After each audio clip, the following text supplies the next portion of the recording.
بسم اللہ الرحمن الرحیم۔ السلام علیکم ورحمۃ اللہ۔ محترم ناظرین و سامعین، آج ہم بات کرتے ہیں شب قدر کے حوالے سے کہ شب قدر کی فضیلت کیا ہے، اس کو قدر کی رات کیوں کہا جاتا ہے، اور اس رات میں اللہ تبارک و تعالیٰ نے حضور علیہ الصلوۃ والسلام کی امت پر کتنا بڑا احسان فرمایا، اسی کے متعلق انشاءاللہ ہم سنیں گے۔ توجہ کے ساتھ سماعت فرمائیے گا۔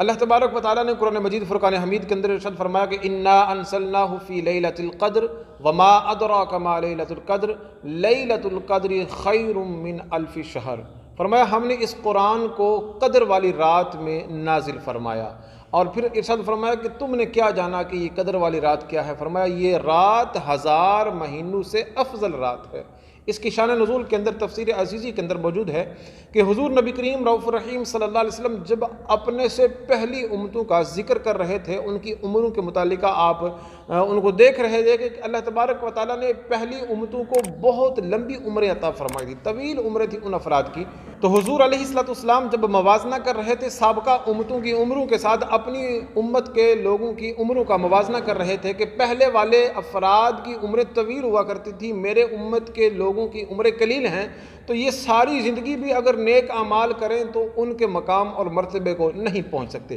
میرے اور آپ کے محسن اور غمخوار آقا صلی اللہ علیہ وسلم اس بات کو سوچ کر پریشان تھے کہ اللہ تبارک و تعالیٰ کی رحمت جوش پر آئی اور اللہ جل وعلا شانہ نے یہ سورہ قدر نازل فرما دی۔ اور اسی کی ایک اور تفسیر کے اندر لکھا ہے، تفسیر قرطبی کے اندر موجود ہے کہ حضور نبی کریم رؤوف الرحیم صلی اللہ تعالیٰ علیہ وسلم کے پیارے تابعی بزرگ ہیں حضرت کعب الاحبار رضی اللہ تعالیٰ عنہ، ان کے متعلق آتا ہے کہ بنی اسرائیل کے اندر ایک نیک خصلت بادشاہ ہوا کرتا تھا۔ اب اس بادشاہ نے اللہ تبارک و تعالیٰ جل شانہ کی ذات پر ایمان بھی لایا اور نیک اعمال کرتا رہا،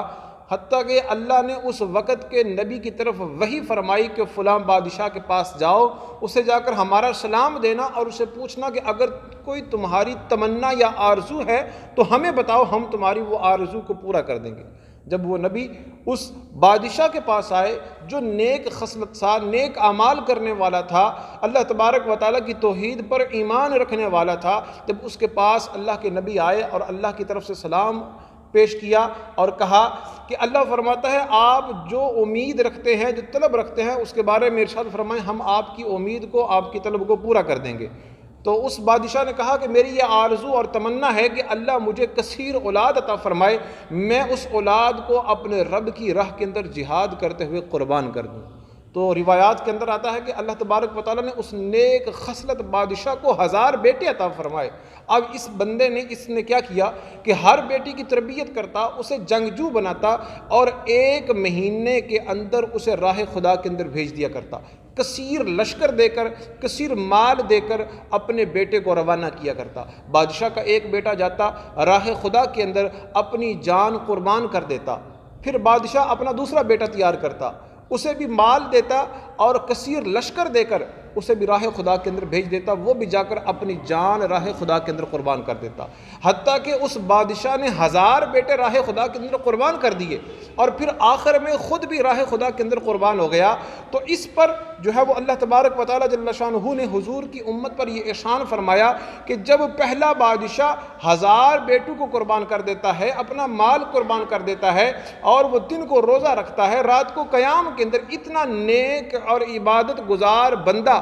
کیا حضور کا امتی اس کے مقام کو پہنچ سکے گا؟ تو اللہ تبارک و تعالی نے محبوب صلی اللہ علیہ وسلم کو یہ مبارک جو ہے وہ رات یعنی شب قدر عطا فرمائی اور فرمایا لیلۃ القدر خیر من الف شہر۔ یہ ایک رات اے محبوب جو آپ کی امت میری عبادت کے اندر گزار دے گی تو میں انہیں اس کو ایک رات کے بدلے میں 1000 مہینوں سے افضل عبادت کا ثواب عطا فرماؤں گا۔ احباب ذی وقار، یہ رات بڑی فضیلت والی ہے۔ یہ لیلۃ القدر کی رات کب ہے؟ ماہ رمضان کے آخری عشرے کے اندر اس رات کو پوشیدہ کیا گیا ہے، تو اس رات کو تلاش کرنے کی کوشش کریں۔ احادیث مبارکہ کے اندر اس کی نشانیاں بھی بیان کی گئی ہیں۔ فرمایا وہ رات نہ تو زیادہ جو ہے وہ ٹھنڈی ہوتی ہے، نہ ہی زیادہ گرم ہوتی ہے، اس رات میں روشنی جو ہے وہ بالکل اجاگر ہوتی ہے اور خوب کھلی روشنی ہوتی ہے۔ فرمایا یہ اس کی نشانیاں ہیں۔ اللہ تبارک و تعالی ماہ رمضان کی ان بابرکت گھڑیوں کو، بالخصوص تاک راتوں کو اپنی عبادت کے اندر گزارنے کی توفیق دوام عطا فرمائے،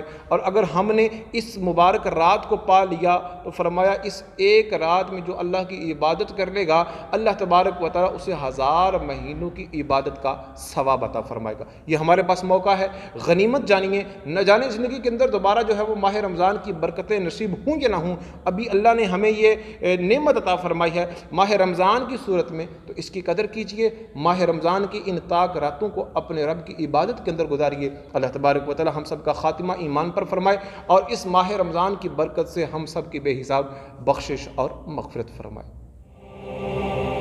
مکمل تحقیقاتی اسلامک ویڈیوز دیکھنے کے لیے ہمارے چینل کو لائک اور سبسکرائب کریں اور بیل آئیکن کو ضرور پریس کریں۔